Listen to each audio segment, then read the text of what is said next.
Welcome to this Architecture Today webinar with Schueco, Architects' Homes Revisited.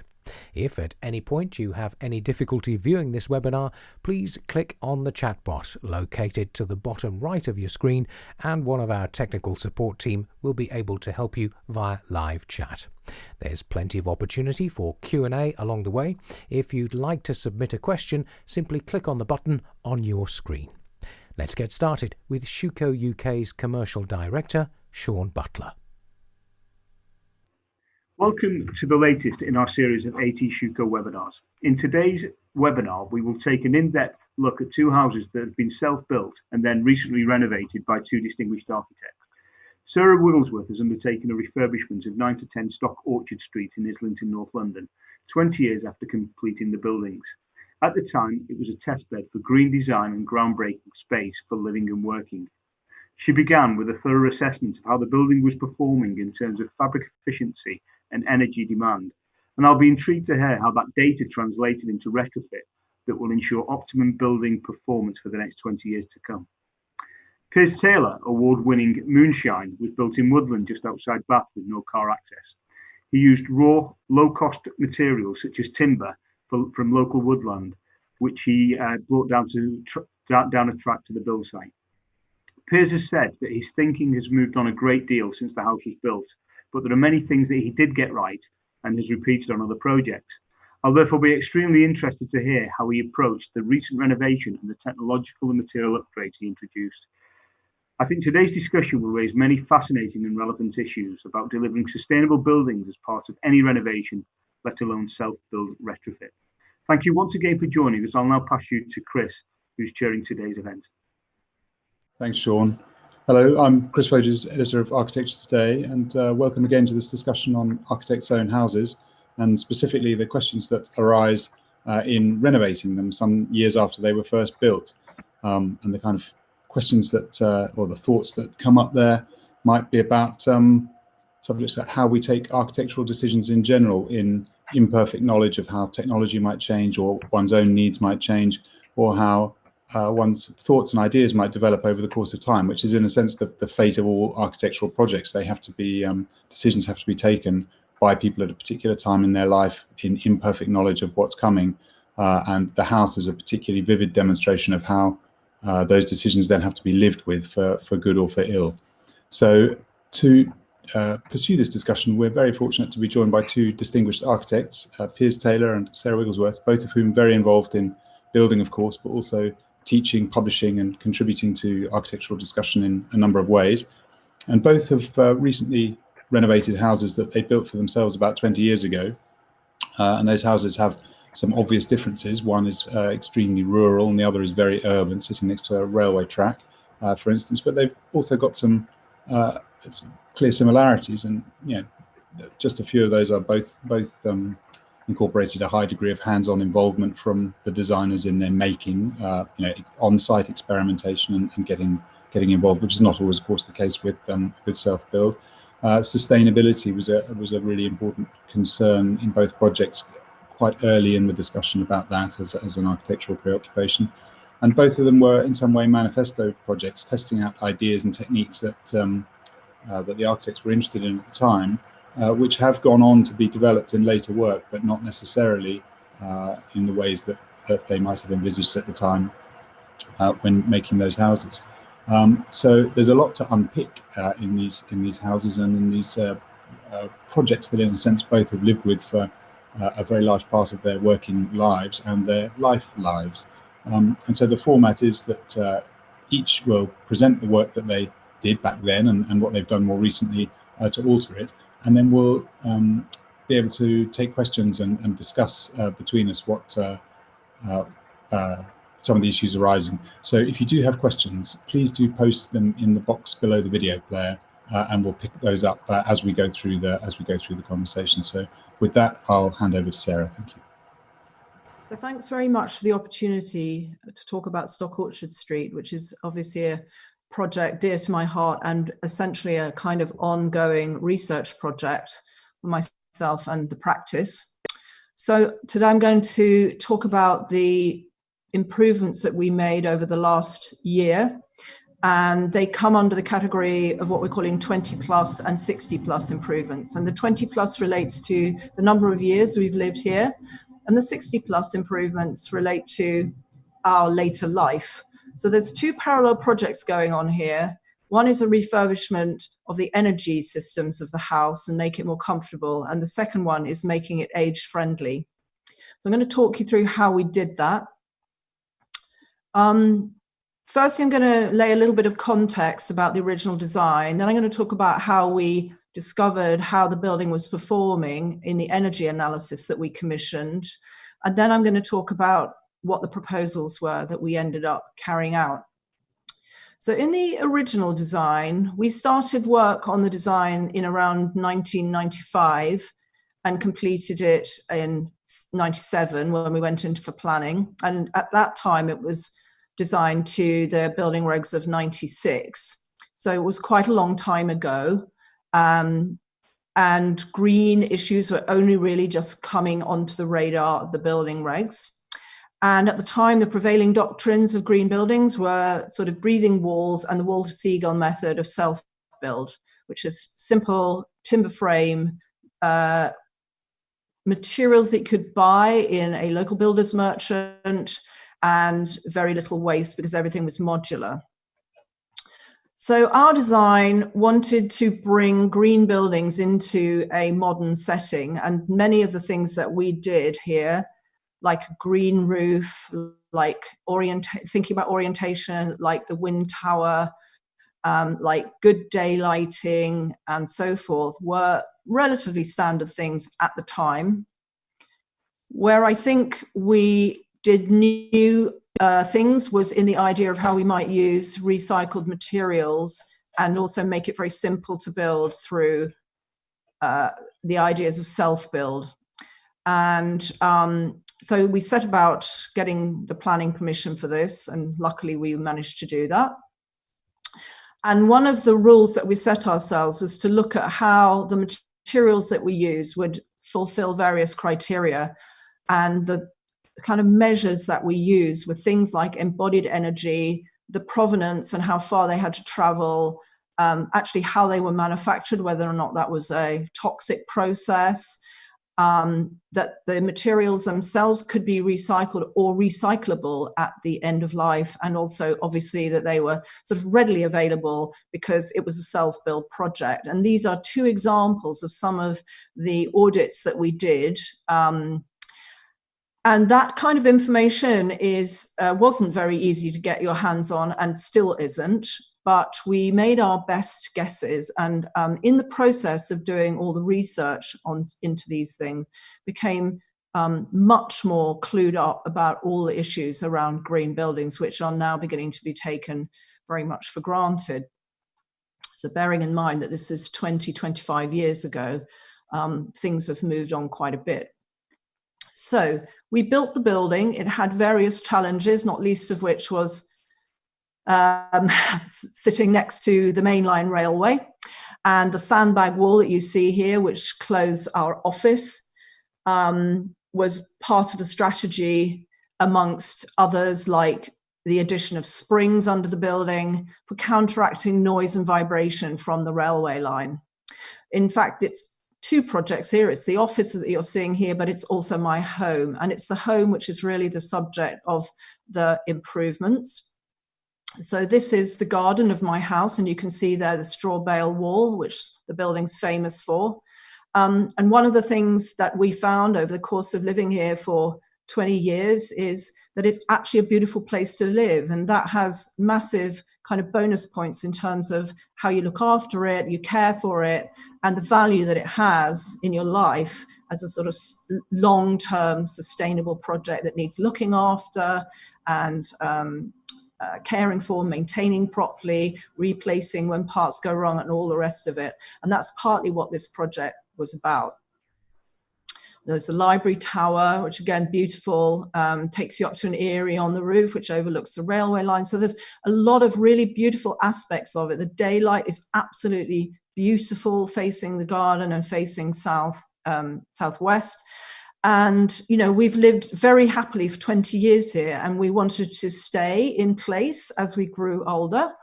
And this is what led to thinking about how might we retrofit the building to make it so that it would last our old age and not be a danger to us in the process. So these two projects of sort of upgrading the energy and the age improvements sort of came together. And what had happened since the building regs of '96 was that, you know, the green building movement has changed quite a bit. Its focus is now on energy consumption. Passive house has come along, and we're looking more at energy in use. And also the modeling software has really improved so that now we can actually predict things much better. And when we first did this project, we had no access to any modeling software at all. So we couldn't predict how it might behave. And that's the aspect of it, which is actually a living experiment. And living there for 20 years gave us 20 good years of post-occupancy evaluation on this building, which has meant that we were able to work out what works well, what doesn't work so well, what kit was not very good in the beginning and what needed replacement, and so on. And because of 20 years of occupation, many things were coming up to the end of their viable life, like the mechanical ventilation and heat recovery systems, like the boiler systems, and so on and so forth. So a number of these things sort of came together around this project. And we began to think about, you know, what would we do and how would we go about it? And since all these changes came about, we decided that actually we wanted to do some really serious energy analysis on the building. And so we employed a firm called Enhabit to research the performance of the building and try to close this, what's called the performance gap, which is the difference between predicted energy consumption and in use. So what we commissioned them to do was a kind of thorough audit of everything that was going on in the buildings. And so this is a list of the things that they did. They looked at the thermal imaging and the air tightness of the building. So they did air tightness testing. They modeled the energy in a passive house model. That's heat losses and heat gains. They also put monitors on the walls and floors and ceilings to look at the U value calculations, how each element was performing. They looked at our energy bills to compare with the model, and they looked at our ventilation strategy. So there was a whole raft of different things, so quite forensic analysis. And these are some of the results that came out of that. And, you know, it's really interesting. I think a lot of architects may not want to share this kind of information because it shows you where the problems lie. And in these images, you can see where the cold bridges are, where the red is, and you're looking at both exterior views and interior views in the thermal imaging camera. And that gave us a lot of information about where the problems might be lying. We did air tightness tests. So this is the blower in operation where they're filling the building. They're both sucking and blowing in air to monitor how it's escaping through unwanted cracks and things like that.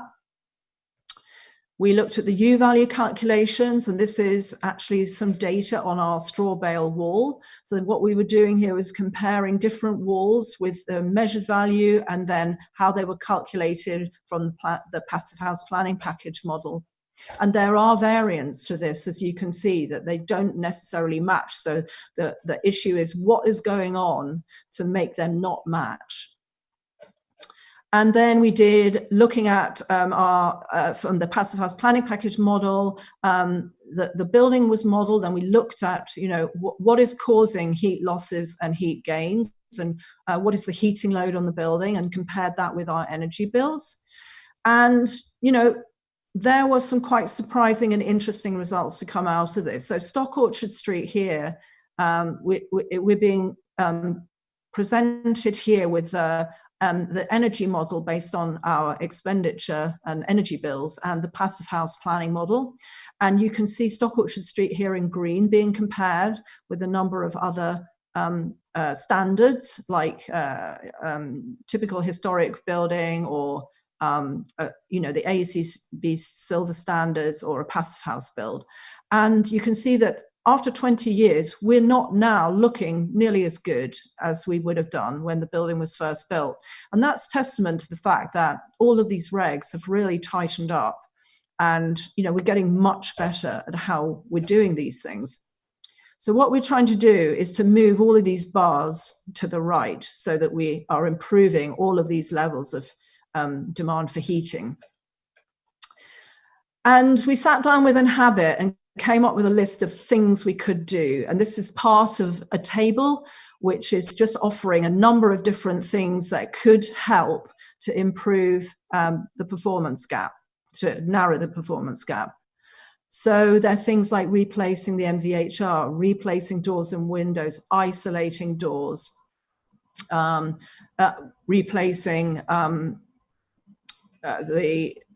improving thermal insulation, replacing the boiler or putting an air source heat pump in, draft stripping, improving roof lights, and so on and so forth. I mean, there's just a whole raft of things. And what we're looking at here is, what is the impact on the building and the comfort levels, the energy use and the comfort levels related to cost, and how do we then work out what we're going to do?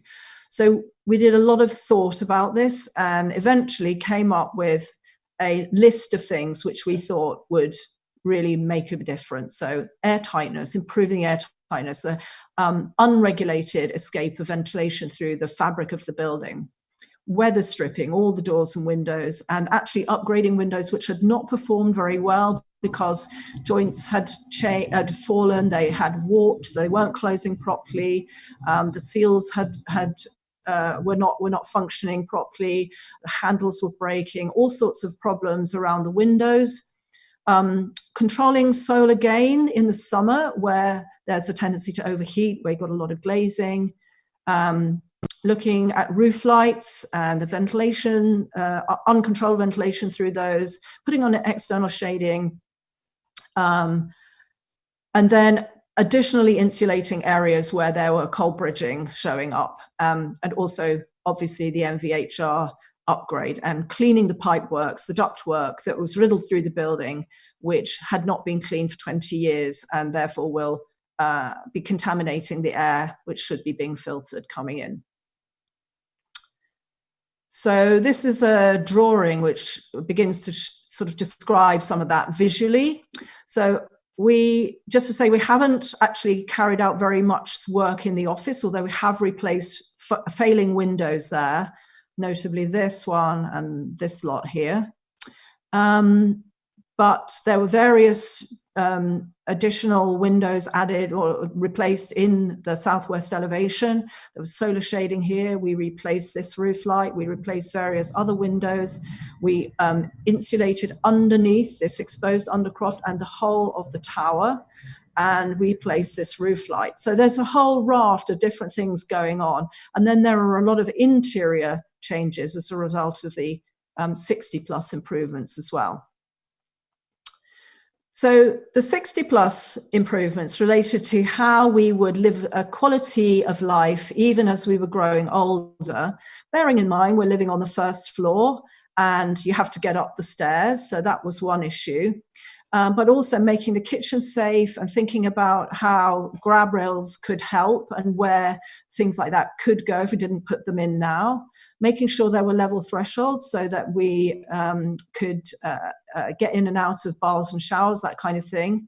Making space for a carer, because we thought there might be a time when we would need somebody potentially living in. A lift so we could get up to the first floor. Improved lighting and but generally improve comfort levels, because it tends to be the case that older people spend more time indoors at home, and so the comfort of the interior of your dwelling becomes more and more important. So combined with all these energy improvements, we began looking at the whole of the building. So here's a plan of the ground floor, and the sort of top bit here is the undercroft re-insulation, re-rendering, which is designed to counteract the cold bridging from the steels that are the main structure underneath that, and so improve the thermal performance of that entire bit, including air tightness taping. And then this little bit is actually about improving and making more storage and improving what was a utility room into making a kitchen for the carer and a new boiler. So that this downstairs area becomes almost a completely self-contained suite of rooms, from a living room, a kitchen diner, a bedroom and a bathroom, so that somebody could almost live independently there if they needed to. Other works were air tightness stripping this and sealing this door, which is the main door. And there were some amendments to the cladding on the outside of that. Interestingly enough, the straw bale wall, which you see here, actually functions very well and has a fairly good U value. And upstairs, I mean, there were improvements to the floor. There's air tightness taping all over. There's air tightness and improved insulation to this entire southwest elevation. The kitchen was amended to make it age friendly. And the larder, which this is a cool space in the middle of a warm space, this was sealed and the door insulated, so we couldn't get any air infiltration through here. And then we made the shower room and bathroom level thresholds, replaced a lot of the kit in here in order to make it easy for an older person to get in.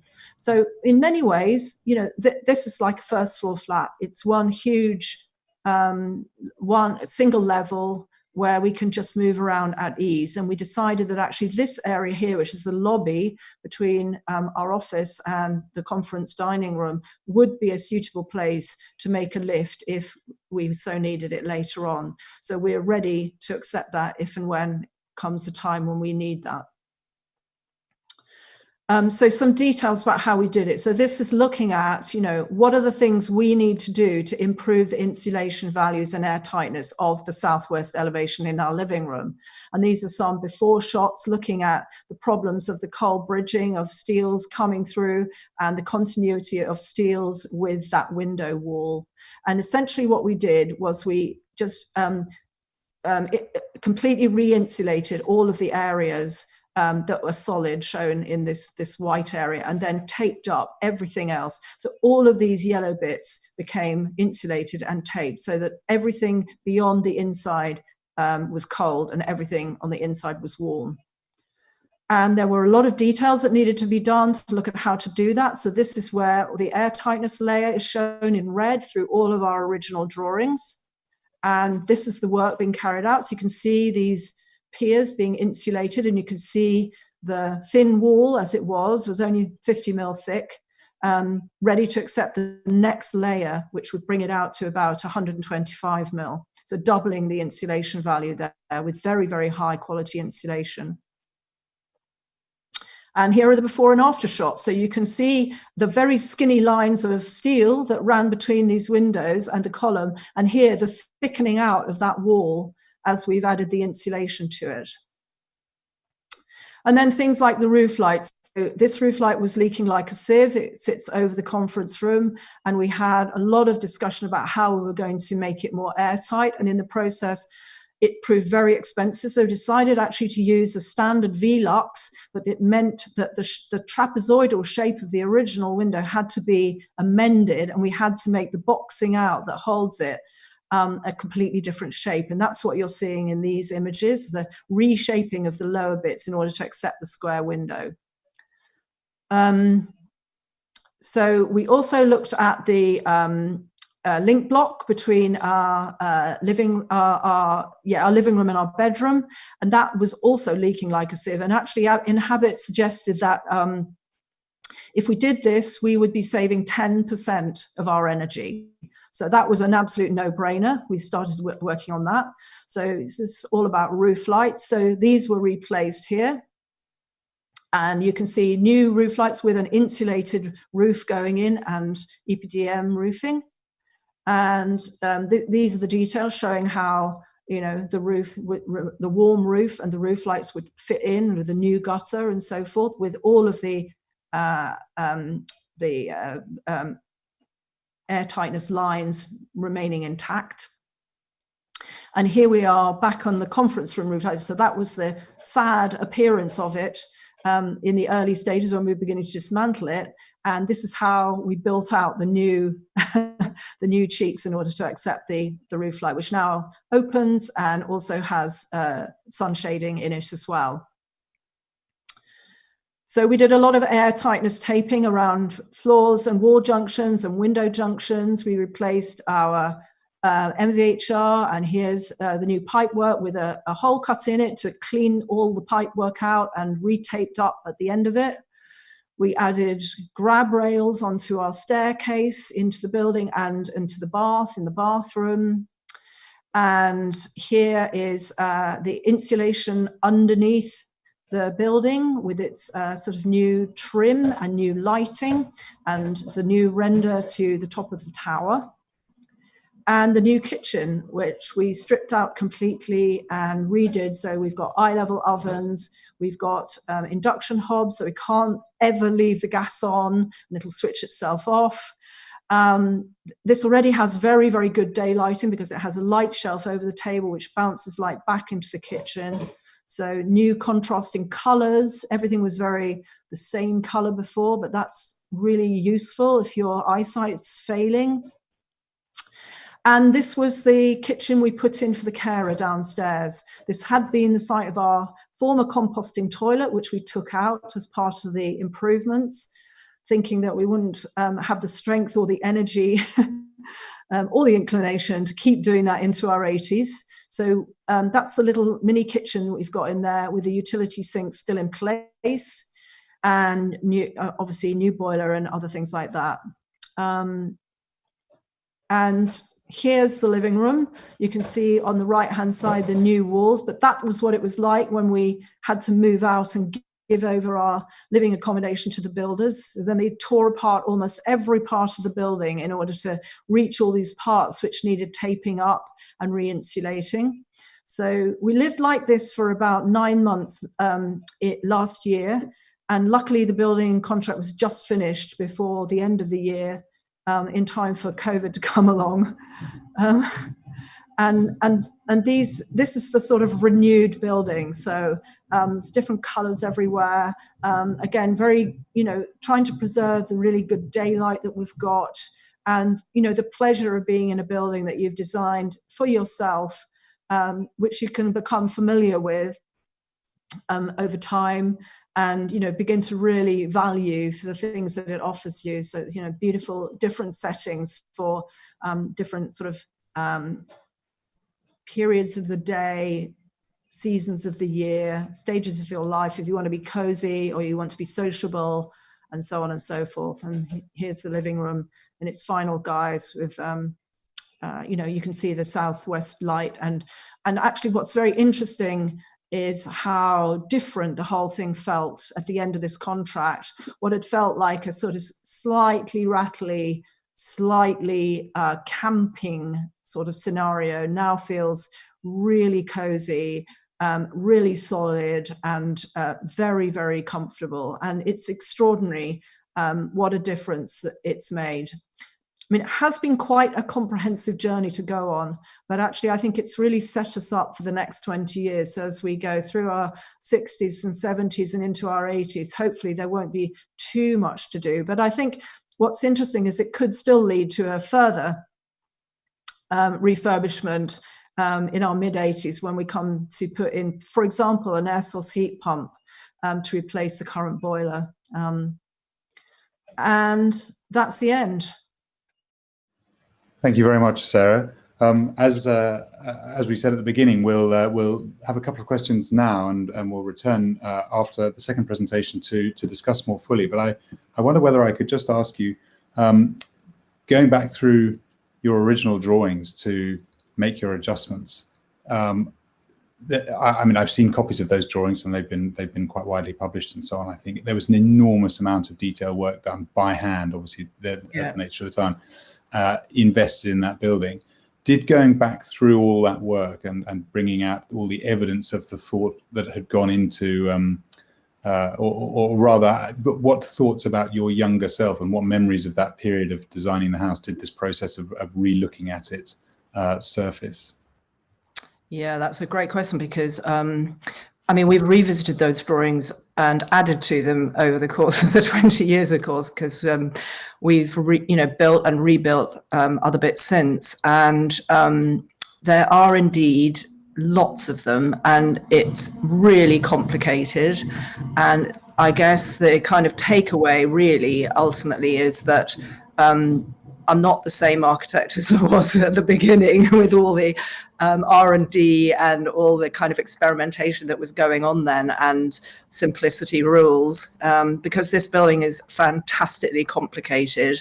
And of course, I mean, in a way, that was always sort of the plan, was because it's an experiment and a research project. There were lots and lots of things going on all at the same time, from researching new materials to thinking about conceptual ideas and so on, and technical innovations.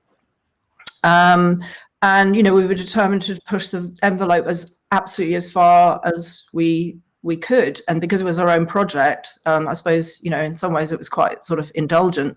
But I think the older I get, the more I kind of want to come back to something that's a bit more simple, and particularly for people to build, because I think when you're trying to communicate that to others, it becomes quite a nightmare to sort of to be so innovative and explain to people how you want to do things that are quite abnormal.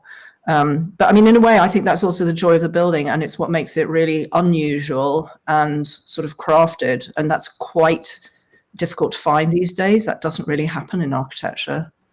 Yeah, and I mean, part of the reason, obviously, for refurbing the project now is just that buildings and materials have natural lifespans, but there's also an element of which perhaps is to do with the fact that it's hard to anticipate what you might need at some distance out, and here you've made some adjustments for later living. Yeah. Do you think, if you could sort of go back and talk to your younger self, would you say, by the way, this is something that you might want to think about because you'll want it in the future? Or would you say, no, you have the house for 20 years of life and it does one thing, and then it's just the correct thing to do to alter it for another stage of life, that actually there isn't a building which is ideally suited to all stages of life? I think that's quite a tough one, because in some ways I think both. I think buildings are best thought about as being something that's going to last for quite a long time. I think if you take things through the sustainability lens, it's quite difficult to think about them as waste in transit, and responsibly we ought not to be doing that. So I guess going back to ideas about long life, loose fit, etc., is quite important. I mean, I don't know about design for disassembly, because I guess, I mean, that's taking it one stage further, and perhaps one could do that.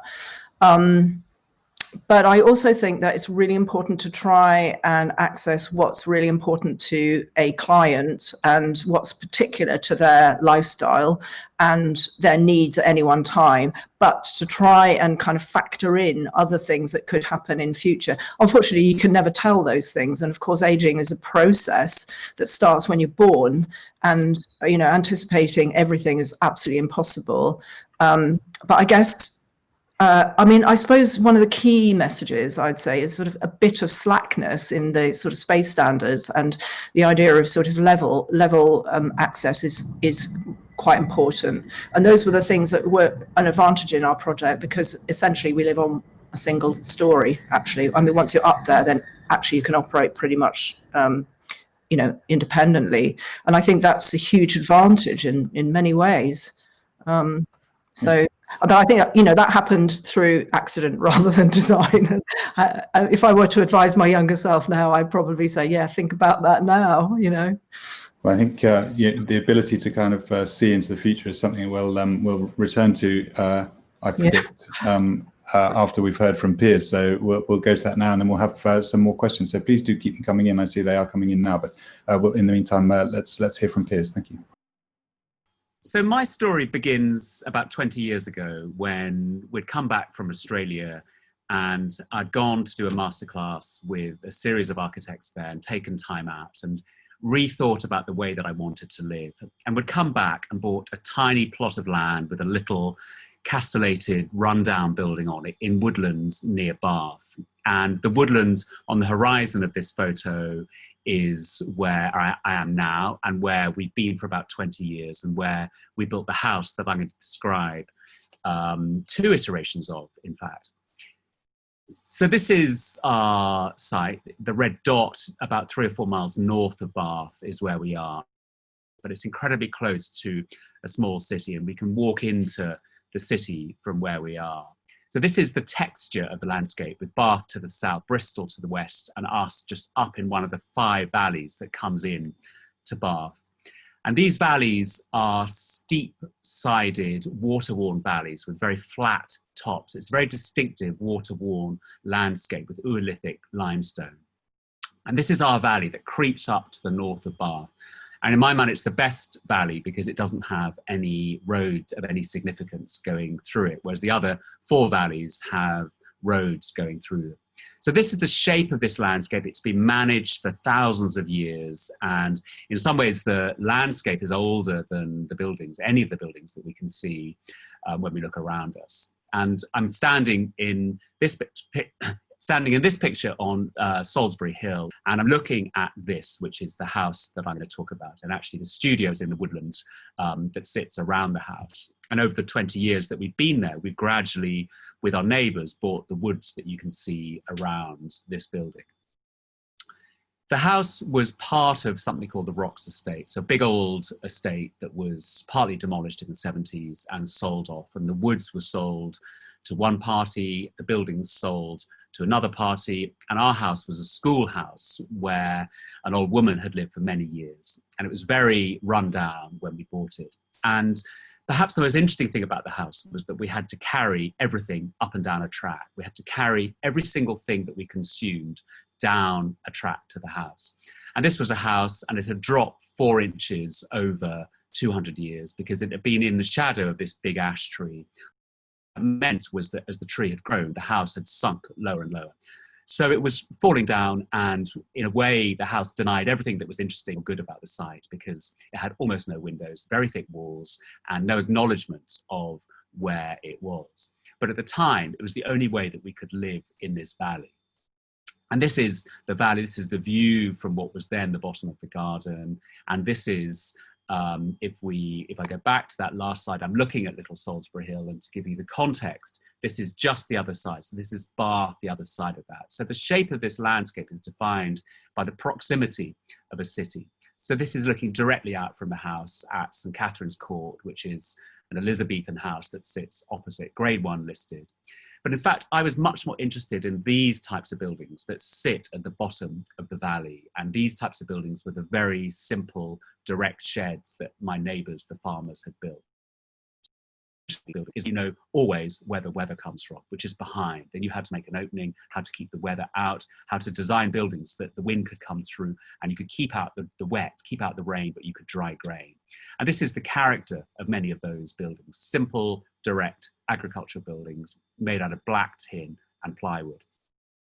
So all of this was going round in my mind, and this was, in a way, what was defining how we would build. And we needed to build as frugally as possible. We had very little money. We had 2 small children, another on the way, and we needed to build everything ourselves in one hit with next to no money. I mean, I think we had £80,000 to build something here.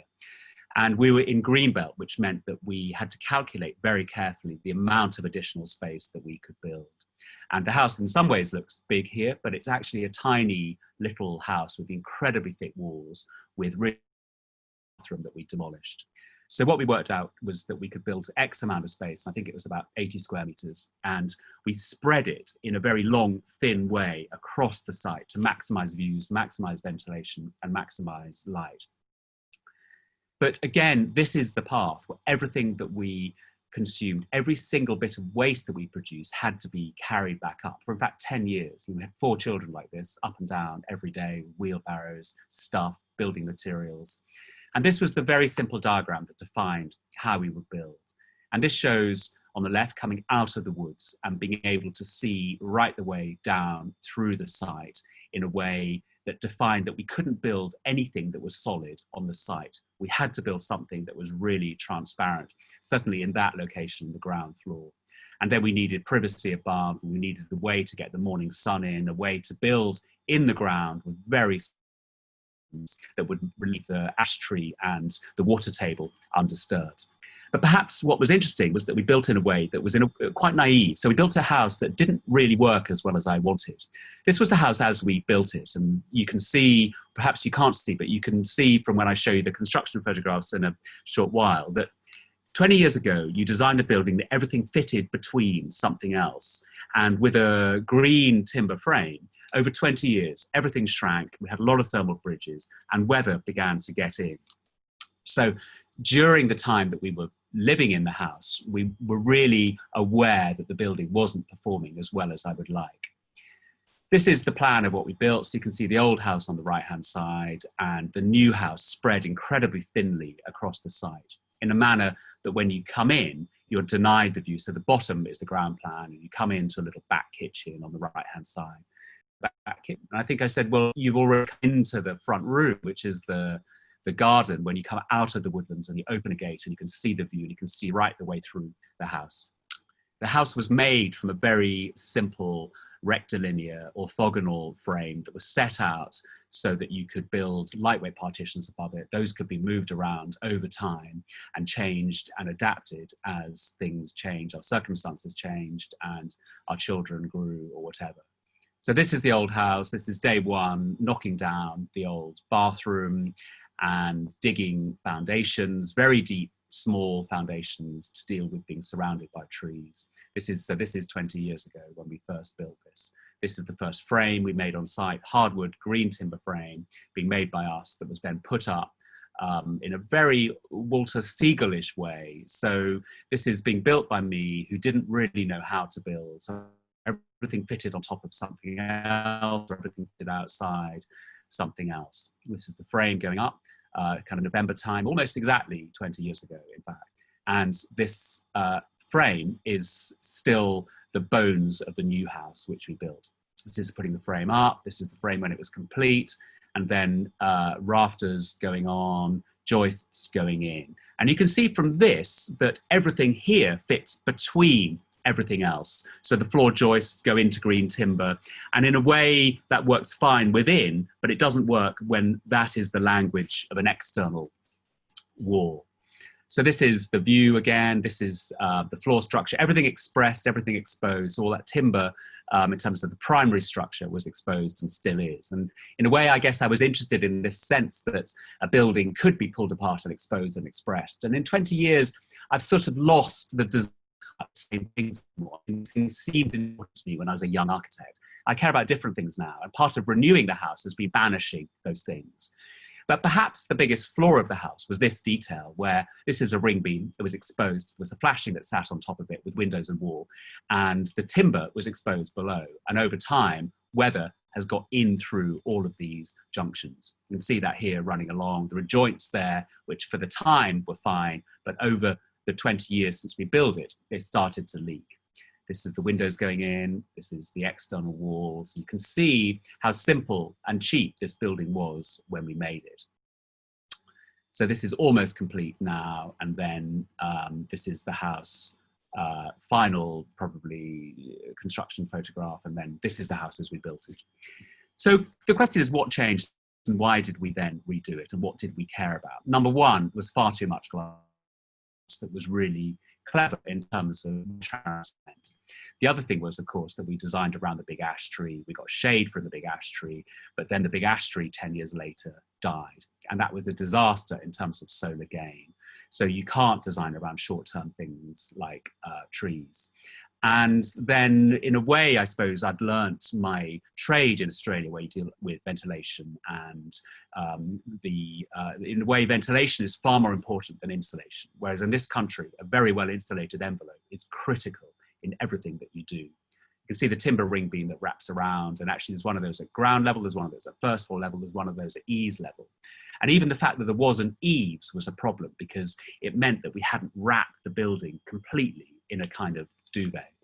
And this is how it was constructed and how it's clad, just in the same B&Q, same material as our local B&Q shed, which I actually quite like. That's my notion of vernacular.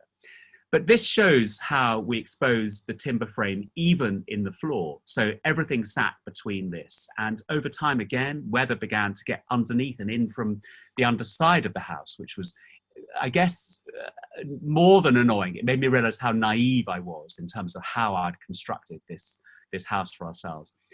You can see they kind of work in the ground, but here you can see a window fitting between bits of highly shrinkable green oak.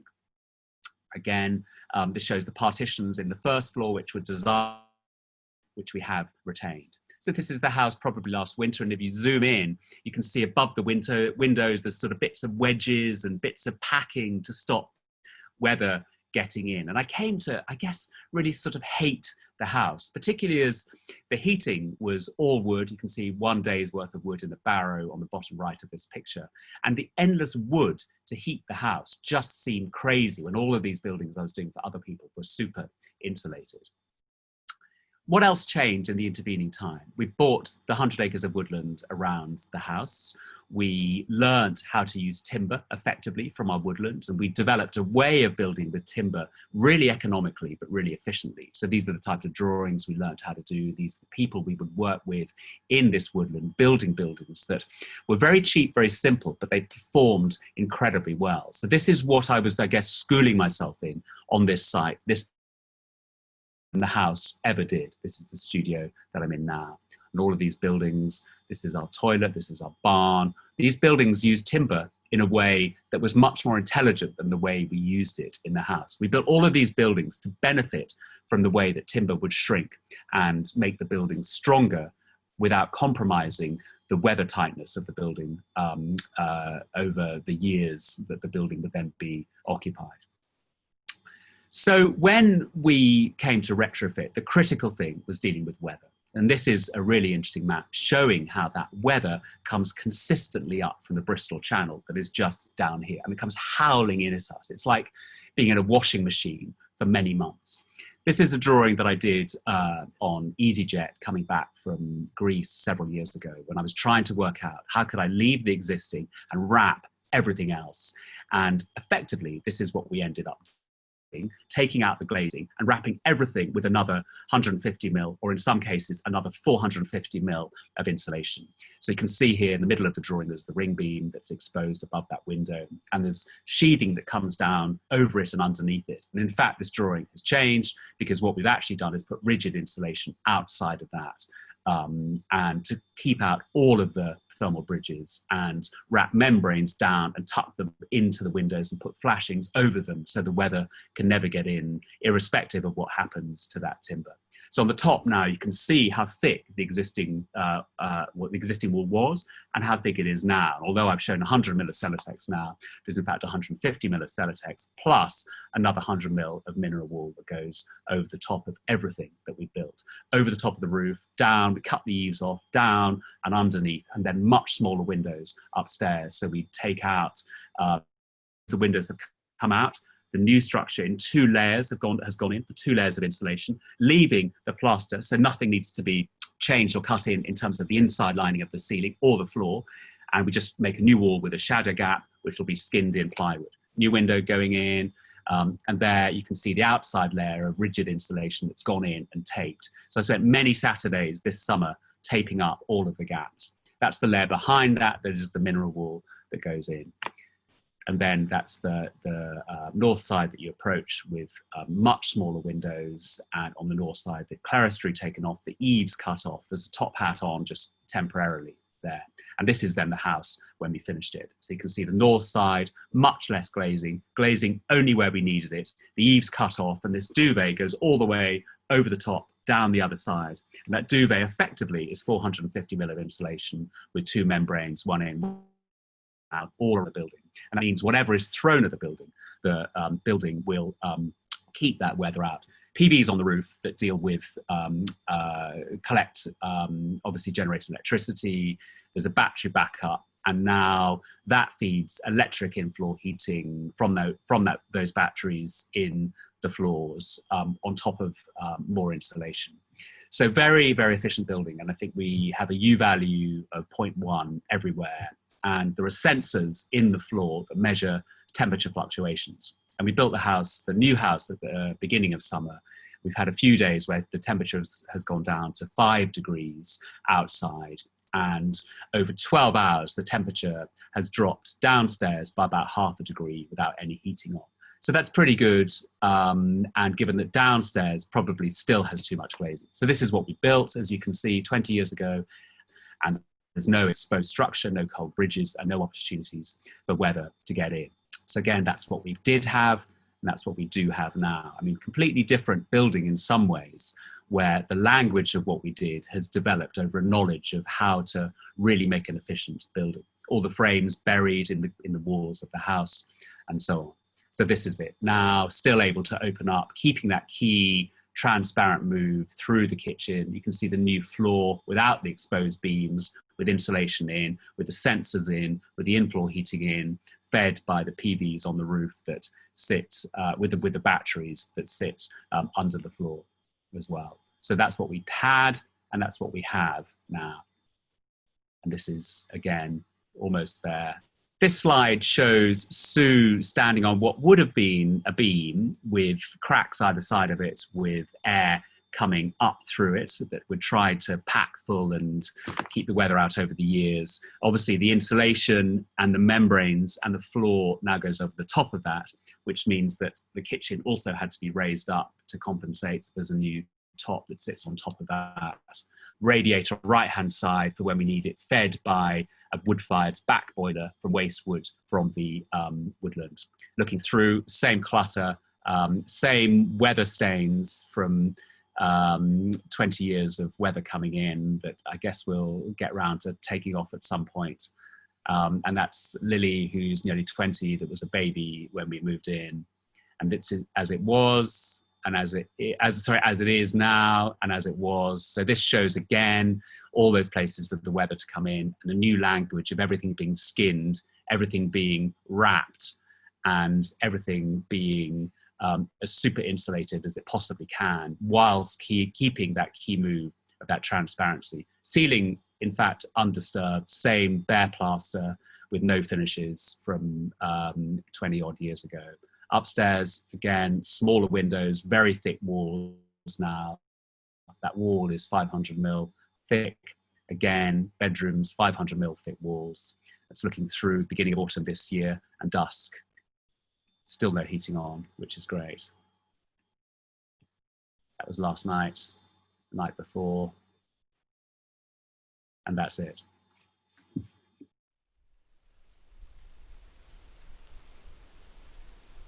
My first love has always been the landscape.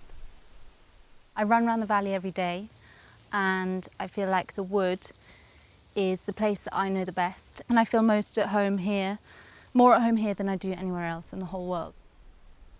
The buildings I love, but they're almost secondary.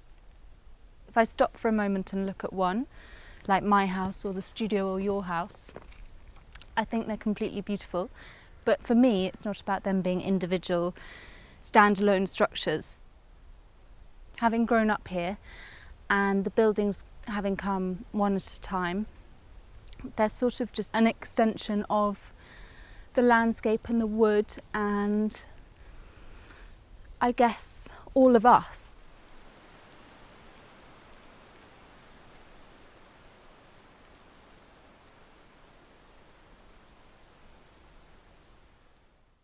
So we first came here about 20 years ago, and we discovered the old house when Sue was pregnant with Lily, and we were living in the adjacent village in a tiny one up, one down end of terrace. I think there was a way of living in this landscape that the old house sort of denied us. Very thick walls, very small windows, no connection with the place. And we wanted to live in a very, I guess, transparent building that felt like, in some ways, you could camp in the treetops. And when we built the house, I think more than anything, it was a relief that we'd done something. We'd built a house that I guess worked in some ways. It was sort of occupiable. it felt like there were a couple of glorious summers where the weather was great, we could open up everything, we had young kids, and we were incredibly happy, I think, with what we'd managed to do. And I think then gradually, I suppose, the economy of the way the house had been built began to get the better of us. The weather is really extreme here. I mean, it comes in winter and it feels like you're in a gale or you're in a washing machine for about 6 months. I realised that the house was just too flimsy to be able to deal with that. And also, environmentally, in 20 odd years, everyone's knowledge around how a building performs has changed. It began to sort of eat away at me, this sense of living in a building that really didn't work very well.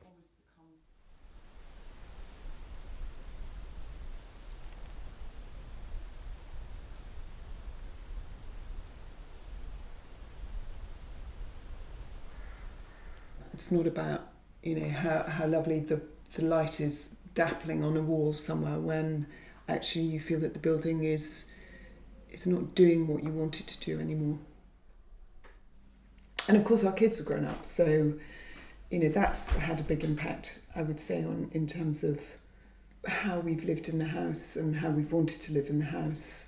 How do you mean? They have grown up during the time we've been here, or do you mean they are now grown up, so things are different?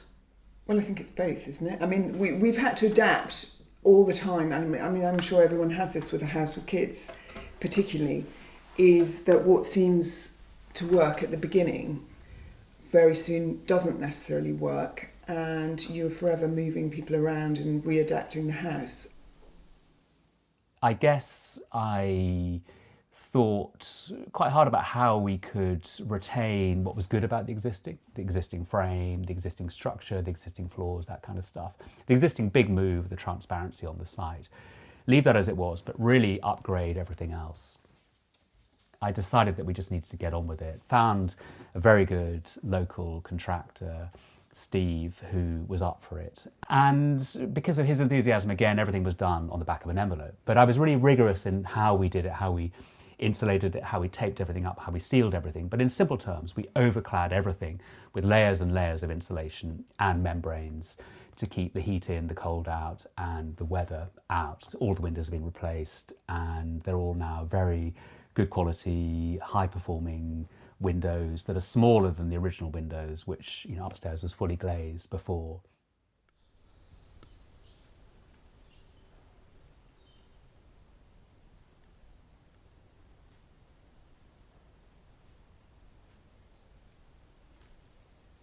I think when you are young and you build anything, you invest a lot in it emotionally. And I think for me, as I got older, seeing my own naive and youthful architectural moves and preoccupations on a daily basis came to sort of torment me. It was a constant reminder of how little I knew, how naive I was, and it was a sort of reminder of the things I cared about then that I didn't care about now. And I guess part of falling out of love with the building was falling out of love with my younger self, as well as falling out of love with the way that the house had been built. I don't want my family to notice the house either. I don't want them to think of it as a piece of architecture. I don't want them to think about it as something that's been overly considered for them. I want them to have the freedom just to be in it without really it being rammed down their throats as something that is either precious or a piece of high architecture.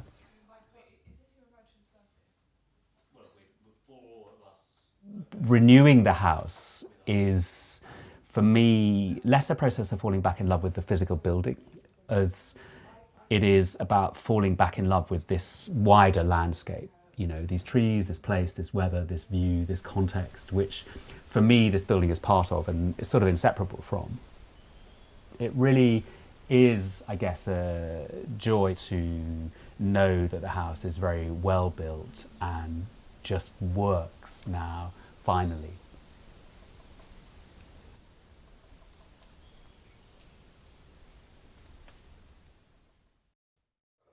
Thanks very much, Piers. It was great. And we'll get to discussing that in a second and bring Sarah back in. But first, I just wanted to pick up on one thing. You used some quite strong language in there about how the house was making you feel. You used words like torment and hate, and came to what would you say? Falling out of love with the building was about falling out of love with my younger self. And I just wonder whether that's almost a kind of inevitable, an inevitability where you try to make a statement at the time or explore your contemporary preoccupations in a building, that almost inevitably you move beyond those and you come to think of them as naive and in some way embarrassing, and whether you in any sense wish that you just sort of made, you know, what you now describe what you want to do, a place where your family isn't aware of living in a work of architecture, or whether it was still a valuable and useful thing to have done, to have made a project that kind of put, as it were, on a site the ideas that you'd been developing from Australia onwards. Yeah, I mean, it was an essential thing to do and a really important thing to do. And in a way, I don't mind at all falling out of love with it. It's much more interesting falling out of love with a building than being in love with a building. And I mean, I think in that case, it was compounded by the building didn't work very well. And, you know, when we built it 20 years ago, we had to carry every material ourselves 500 yards down a track, because then we didn't have vehicle access to where the site was. So building anything was an incredible physical challenge, I guess. And it really did compromise what we built. And also the materials we were using then, you know, green timber that we had harvested, you know, all of that sort of was at odds with a kind of partially glazed envelope. And I suppose, you know, it's different in a way from being in a building where you feel you've moved on from the ideas, because I can live with naive sort of, you know, theoretical ideas in some ways, because they are about the sort of journey that we all, you know, are on, which is consistently evolving. But, you know, but to be in a building that didn't work really began to sort of upset me, you know, in a very physical way. You know, I hated, because I was doing all these buildings for other people that were really, you know, low energy, well considered buildings. I mean, of course, you know, most of them had teams of consultants on, and when we built that, we just had ourselves really. And I really did mind that it leaked, and it leaked, well, water came in, heat came out, colds came in, but I think it was a really, you know, important part of, I mean, architecture is so personal anyway, particularly when you live in it, but I think it was a really important journey of, you know, of just living with the reality of what architecture kind of means, you know. So I think it was an essential thing to have done, you know. And I mean, again, but to both of you, thinking about, you know, looking back, you both made obviously early-ish, at the time you were designing, this was not a mainstream concern, sustainability, and now the motivation for these renovations has been even more about sustainability than perhaps is the case in certain other projects. That's been a primary cause, and where a lot of the attention's gone. But 20 years ago, you didn't perhaps anticipate, I think, as both of you alluded to, the extent to which things like airtightness would come to be a preoccupation of sustainability. Did you spend much time worrying this time around about what other corners you can't yet see around? What are the things that in 10 years' time you'll sort of kick yourself and think, how did we not know that this was an issue?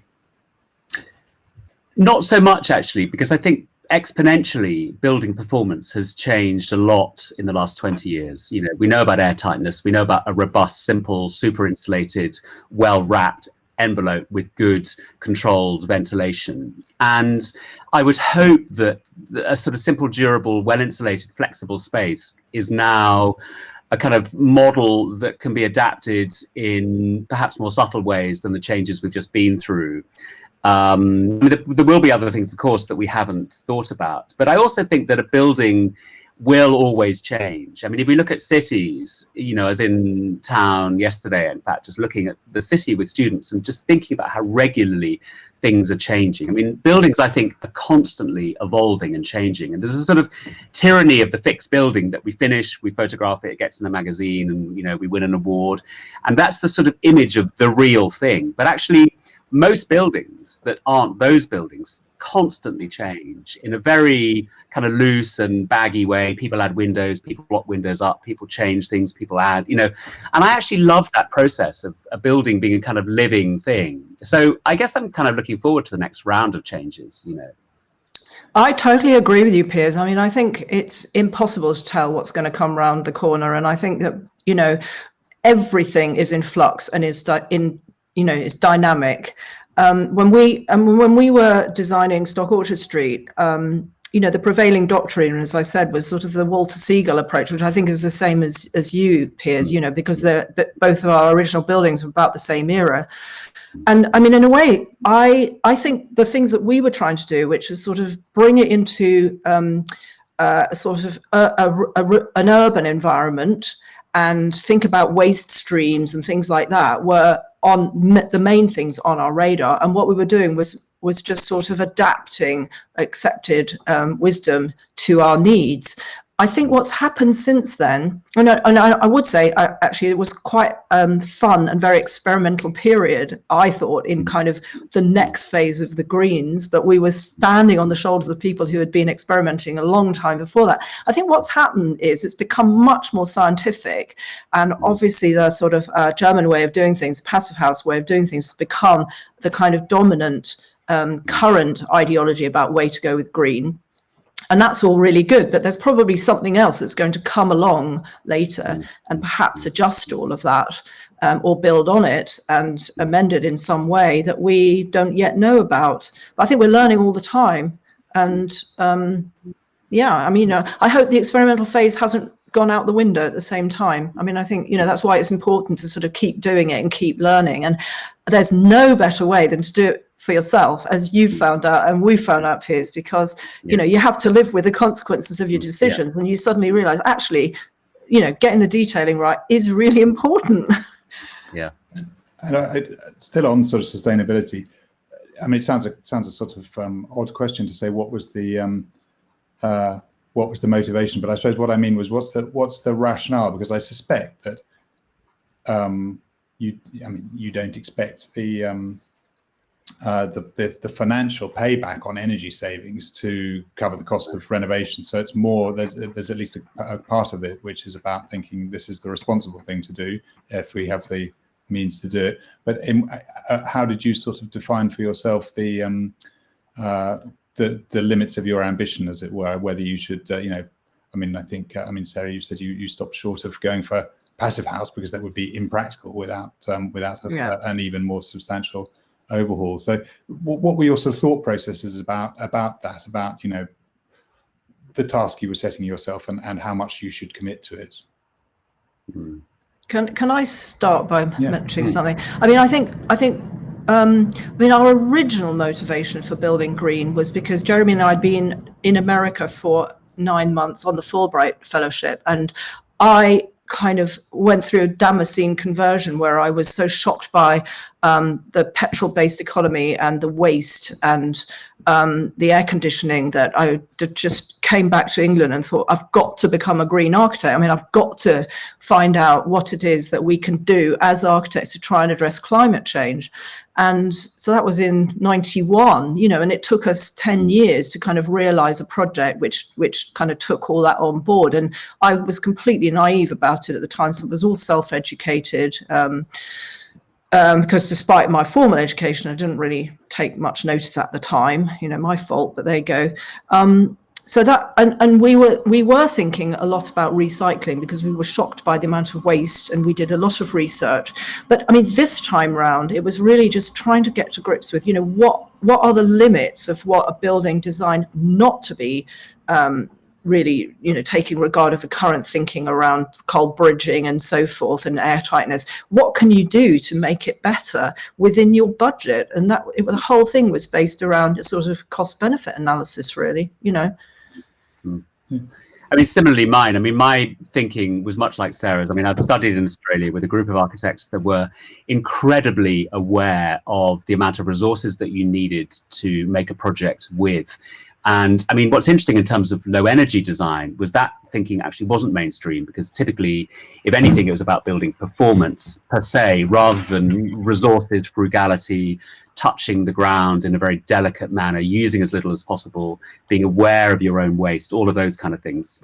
And the first time around, when I was building, I mean, things like, you know, daylight penetration, ventilation, and use of material, quantities of material were much more important than the simple direct making of a, you know, well insulated envelope with, you know, the right amount of glazing.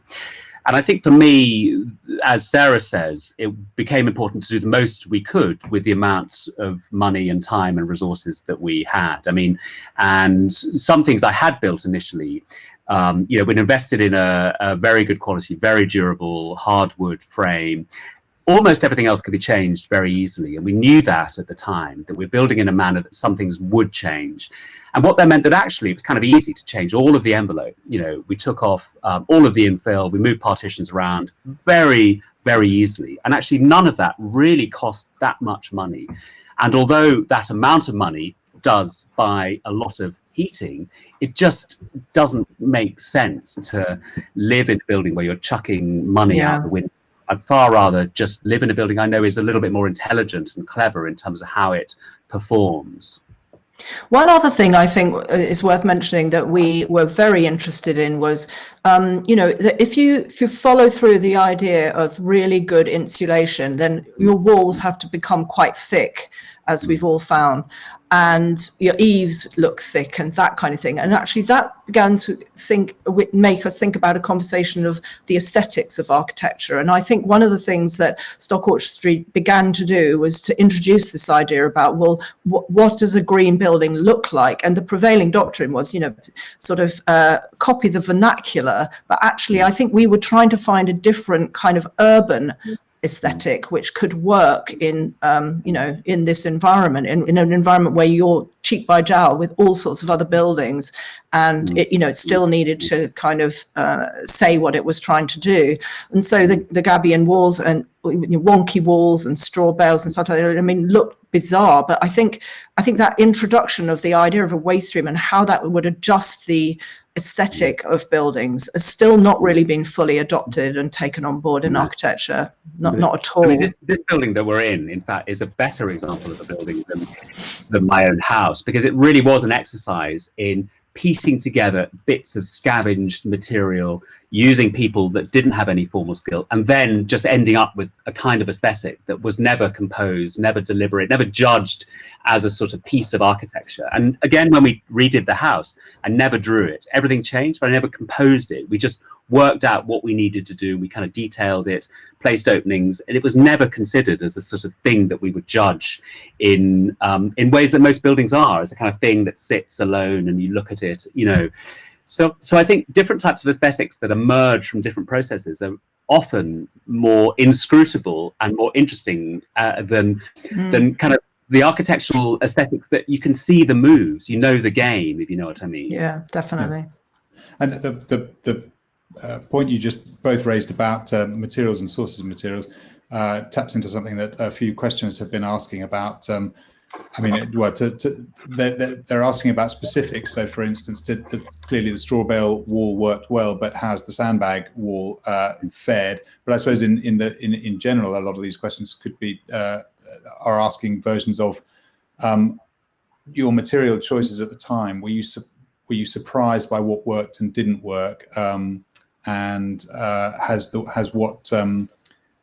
what sort of perhaps hasn't lasted as long as you might have thought it when it went in changed the way that you think about specification? That's really interesting, actually, because, you know, the things that have worked, I mean, I'm surprised by how much has worked in this building, and a lot of it has worked really, really well. And one of those things is the straw bales. I mean, they are the most amazing insulation. And I remember at the time people going, oh, well, that's never going to get adopted because it's 470 mil thick. But that's what you need in any building in order to get that kind of level of insulation, actually. And you know, it's true if you're building in brick and stuffing cavities full of PIR. The sandbags have worked amazingly well because that's all to do with trying to keep the noise of the trains in a bearable level inside the office. And so, it's an acoustic screen. The gabions have worked really well, and again, lots of naysayers said that wouldn't work. And I think it's all down to the R&D, and the kind of determination to sort of try and de-risk the project and see it through. And I think the things that haven't worked so well are things like these manufactured products like windows, which I'm absolutely shocked by. I would expect something that I'm spending a lot of money on, and it's quite a high-tech, thing made in a factory, to actually have been better than that, frankly. So I think it's quite interesting what worked and what didn't. I mean, it's interesting that when I built the house 10 years, projecting forward, because I was young, felt like a long way off. But 10 years came around very quickly, and some things did begin to fail after 10 years, which were things like, curiously, when I had used treated timber, and because I'd assumed that the technology of treating the timber would solve any detailing issues. But of course, those things did fail. And actually, like Sarah, all of my expensive double glazed sliding aluminium units began to fail. The tracks began to fail, the rollers began to fail, things leaked, things popped out. And, whereas actually the timber frame is perfect and should last forever in some ways. So, but I think the simple message for me is that 10 years comes around very quickly, 20 years comes around quite quickly, and actually it really is worth investing in getting things as right for as long as you can. I mean, on that question, looking back now, I mean, you've obviously both chosen not to sell up and move elsewhere, or to knock down and rebuild or anything else. So one assumes that you think that you did get the major moves right in your original houses, albeit there are things that you have to change over time. But do you look back at all and think, well, we could have done this completely differently, and maybe I might have enjoyed something completely different to what you went with? I can't imagine moving anywhere else at this point. I mean, there's nothing nicer than making a place that you still really, really enjoy. And I think I'm kind of amazed that, I think we were relatively young architects when we were designing this, in the sort of late 30s, early 40s. And I'm quite surprised by how much we did actually, in my mind, still get right, and that it's still really enjoyable and it's not embarrassing. I think there's no nicer gift in life to have a place made the way that you want to live. And so I feel incredibly fortunate, especially having such amount of space in London. And I think I often get asked the question, what would you do differently? And I think it's impossible to answer that, because, we designed it at a certain stage in our lives when we knew certain things and didn't know others, and didn't know what the future was going to bring, and didn't even think about older age. And, you become a different person as a result of all these experiences. And of course, if I started a project like this now, it would be completely different. I would just have different things on my radar. But that's not to say that it invalidates what we did before. And I think with quite small adjustments, we've made something where we can live for the next 20 years very, very happily. I mean, I think in some ways that's the same for us. There are lots of things we could have done differently, but actually the big move we, I guess, did get right. And the big move, which was actually a long, thin building that can open up on both sides, where the landscape comes through, it can cross-vent easily, has light into a shallow plan, with a very simple bit of structure that's fixed, and everything else that can be changed, partitions. We did get right, and is a kind of manifesto for all sorts of other buildings that we've done. And in a way, part of that, the truism of that house is then making those changes. And but I think that I'm hungry for another event. We've been here a long time. Curiously, I like being here again, but I also like being in other places. And a bit of me yearns to be able to spend more time in Europe. I'm not quite sure what that means, or whether we'll be able to hang on to this place. But I do love having a place that is for us. But I mean, equally, I'd be happy in a very simple space that had very few architectural inflections somewhere else, curiously. Well, a couple of questions have asked about specific things, whether you think you've managed to hold on to one was about the relation with the fall of the site and the view through, but another one was about the sort of delicacy of whether in any sense you regret the loss of the texture of the elevations or the sort of fine lines now that they've been overclad, or whether you're sort of that wasn't a regret to see those go. Sure. I mean, the site is, we've retained that absolute sense of, when you come to this site, you look through the building still at the landscape, and that's absolutely been retained. And, the building is a different building, and it's in a way, it's less ostensibly pretty. And I quite like that. I quite like burning the building that I loved once and doing something that isn't as kind of directly architectural, and it isn't as delicate actually, but then it is a different building because it's much more wrapped up, it's much more direct, it's much more recessive, and and all the things I cared about in that building that aren't there, I am doing in other buildings. And so in a way I don't really mind that we've lost some things actually. I suppose the other big thing that came across, particularly I think in Sarah's talk, was obviously about the subject of designing for a different phase of life. And was that perhaps it would be interesting just to sort of explore that, and also whether that was a feature in your project as well, Piers, but also in a more general sense, anything that you feel that you sort of learned by living in the house, or just by living more, that you that wasn't on your mind in the first house, but that is now kind of part of what you might bring to other projects. Sure. Or if you were to do a house again, what would be in your mind? Sure. Shall I go first? I mean, I think that, our house was very, very high maintenance, and still is. I mean, it was heated by wood that we had to fell, chop, stack, and that was incredibly high maintenance and unsustainable in the longer term as we got older. And bringing a barrow of logs in a day was unsustainable. Keeping fires going was unsustainable for many reasons. And so that's one thing we had to address, and to make a building that was less intensive to run. And also, like Sarah, we've made our living space, we have a bedroom and a bathroom and a living room and a kitchen all on one floor, which works really well for us. And I think that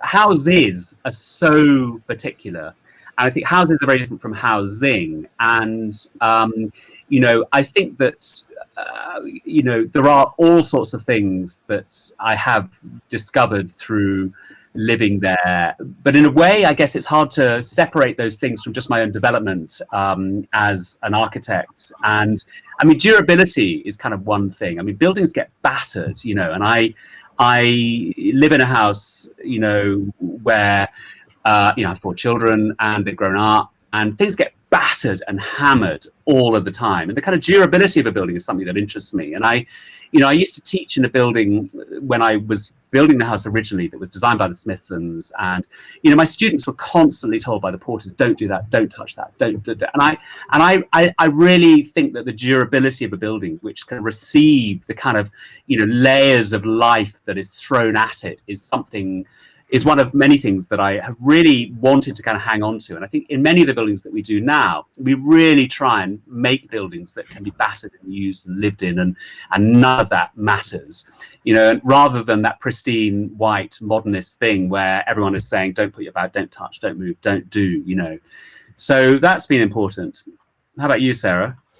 I think that's really true, Piers, about bashing around a building. I mean, I think I see a building as a sort of another layer of clothing, really. And I think one of the driving things that I love about where we live is the ability to sort of open a window, open a flap, open the door to let ventilation out of the tower, keep all the doors open in summer, have a larder which is self-cooled, the way that you can interact with a building to kind of adjust it and make it work for you. And I think overly controlled environments are both a shame because they're not comfortable for everybody, but they also don't permit you to kind of interact with what you're doing. And I think with where you're living, and I think that's a gift and part of the kind of sense of agency and kind of symbiosis that you develop with your environment. But I suppose, I mean, thinking about, what you might do and what lessons you might learn for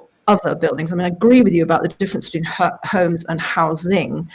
And I think, what suits me is not necessarily what suits everybody else, but I do think that some agency over and control over your environment is very important for people. And I also think, to think about aging, having a space which can be a bit flexible and a bit adaptable, because you don't quite know what's going to happen in later life, is quite important. For example, one of you might fall over and you need to sleep in separate bedrooms because you're recovering from a hip operation, or you might need a carer, or you might need someone to stay overnight, or we need a sibling or a child to come and stay when you need some help, or whatever. Lots of sort of thinking about what are the scenarios that could make my life better. Obviously, really good daylight, really comfortable conditions, because older people spend much more time at home, and but making sure that you can get vitamin D for sunlight, things like that. Those kinds of things become really super important. But actually, they work for everybody. So it's about wellness and, feeling comfortable and in control and independent in your own space. So I think there are lots and lots of takeaways from what we've done. And of course, there will be things that that perhaps you need to look at. Again, you left, I think, your presentation with the suggestion that in your mid-80s there were certain things you might be looking at. In fact, one of the commenters has helpfully pointed out that you put in an induction hob, which isn't advisable for people with pacemakers. So you may be having to do a kitchen refit before long as well. Unfortunately, one of the tyrannies, though, of a house that is typically a passive house, that it doesn't need as much adjustment. Like Sarah, I love constantly having to judge opening a crack one side and the other, and bringing a blind down a bit and moving things that allow the temperature to be adjusted. I mean, it means that we've never been able to let our house out when we've gone away at times, because it is so kind of particular. But I think the tyranny of the contemporary building is that there's a system that does all of that for you, and I think that is a huge shame, in fact. Disabling, I think. Yeah.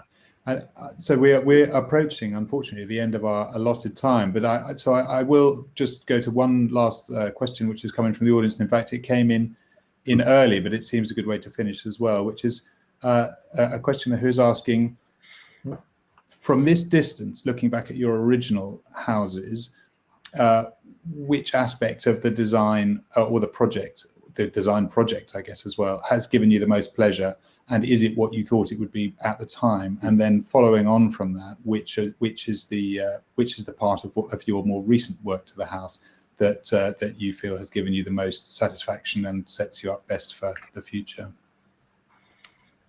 Do you know, Piers? Can I go? I think for me it's the daylight, because I'm very sensitive to daylight, and I absolutely love being in daylight. But oddly enough, I can't sleep in daylight, so my bedroom is completely 100% dark. It's like a burrow, and that's really important too. But I think the second thing that I really value now, and have valued so much over COVID, is having some outdoor space. I feel really fortunate that pretty much allowed all of the open space to be accessible, even under the building, and the productive garden. I mean, it's just been an absolute joy to connect with nature. So similarly, our house, the things that I enjoyed and enjoy still are really the downstairs of the new bit is kind of one room, and that one room works beautifully. It's a simple space that opens up both sides.